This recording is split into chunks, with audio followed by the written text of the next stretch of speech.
အားလုံးပဲမင်္ဂလာပါအင်းနကလုံးမှပြန်လည်ဆိုလိုက်ပါတယ်ဒီနေ့မှာတော့ငါအတွက်ငါရှိရဲဆိုတဲ့စာအုပ်ထက်ကကိုဖေးမခုံယူပါဆိုတဲ့ခေါင်းစဉ်လေးကိုမျှဝေပြီးသွားမှာပဲဖြစ်ပါတယ်ကိုဖေးမခုံယူပါတော်တော်အသုံးမကျတာပဲအဖြစ်ကိုမရှိဘူးဘယ်တော့မှလူရဝင်မှာမဟုတ်ဘူးတခြားသူစီကအဲ့ဒီလိုတွေအပြောခံရဘူးပါသလားများသောအားဖြင့်အပြောခံခဲ့ကြရပါလိမ့်မယ်ကျွန်တော်လည်းကြုံဘူးပါတယ်အဲ့ဒီလိုအပြောခံရတဲ့အခါစိတ်ထဲမှာပြောရတဲ့သူကိုမကြင်မနဲ့ဖြစ်ရတယ်ဒေါသတနှလုံးဖြစ်ရတယ်အဲ့ဒါကြီးကစားတဲ့နေရာအိတ်တဲ့နေရာထိလိုက်ခတ်စားရပြီးဒုက္ခပေးပါတယ်ဒါပေမဲ့အဲ့ဒါကအချိန်တန်ရင်ဒေါသပြက်ပြက်ပြီးမြေပြောက်သွားနိုင်ပါတယ်အဲ့ဒီစကားတွေကလည်းကိုတွန်းအားပေးစူးစမ်းစီနိုင်ပါတယ်ကိုစူးစမ်းပြနိုင်တဲ့အခါလုပ်ပြနိုင်တဲ့အခါမျိုးမှာ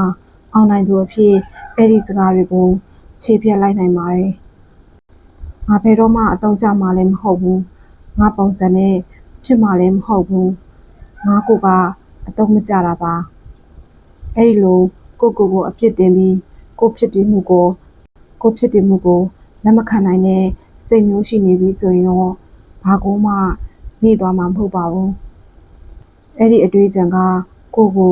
ဒုက္ခပေးနေတော့မှာပါပဲငါလို့လည်းဖြစ်မှာမဟုတ်ဘူး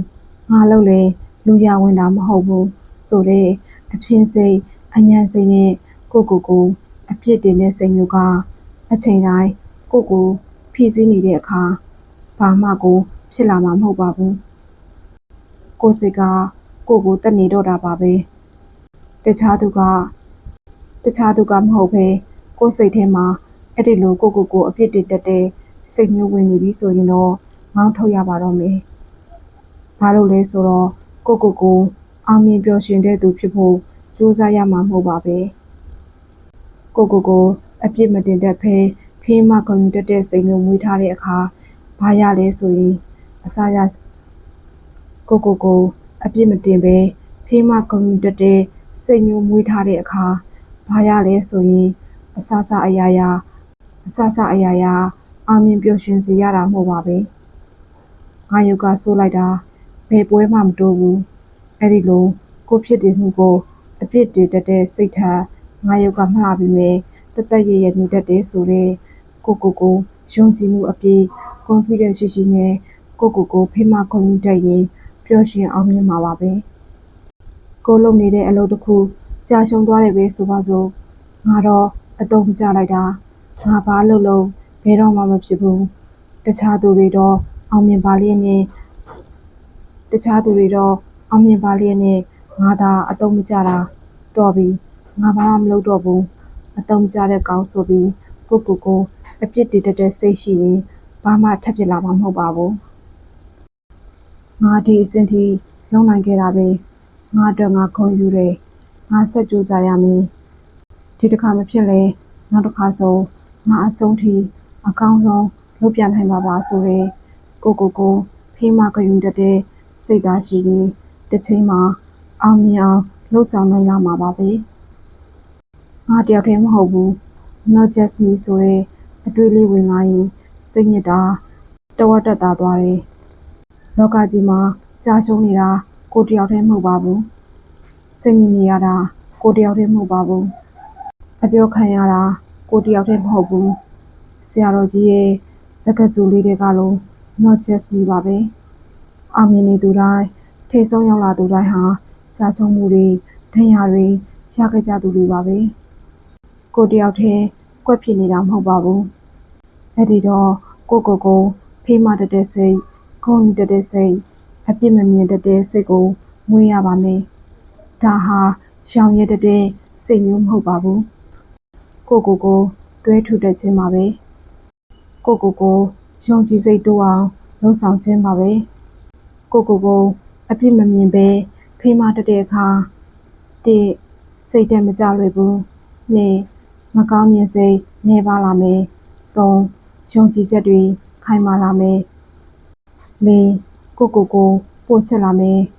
5 ဒေါသစိတ်မြဲပါလာမယ် 6. စာနာစိတ်ပါတိုးပွားလာမယ် 9. ပျော်ရွှင်ခြင်းတွေပိုရလာမယ် ကိုအပြစ်မတင်တတ်တဲ့စိတ်ဟာ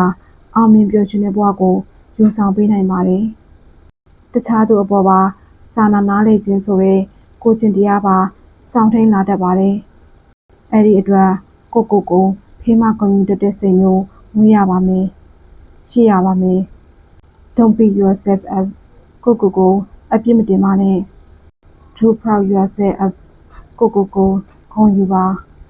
ကိုအပြစ်မတင်မဲ့ဖေးမပြင်ဆင်ပြီးဂုဏ်ယူတတ်တဲ့အခါ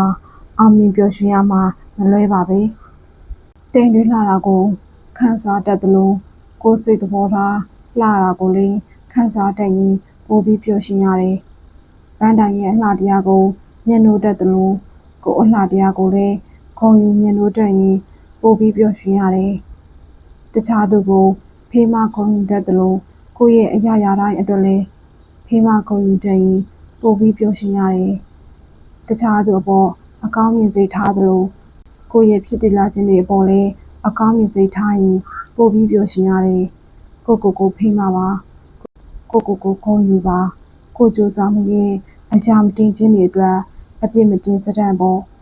အောင်မြင်ပျော်ရွှင်ခြင်းဟာကိုယ်စီမှာပါပဲအားလုံးကိုကျေးဇူးအများကြီးတင်ပါတယ်ပျော်ရွှင်သားရတဲ့နေ့ရက်ကလေးဖြစ်ပါစေ။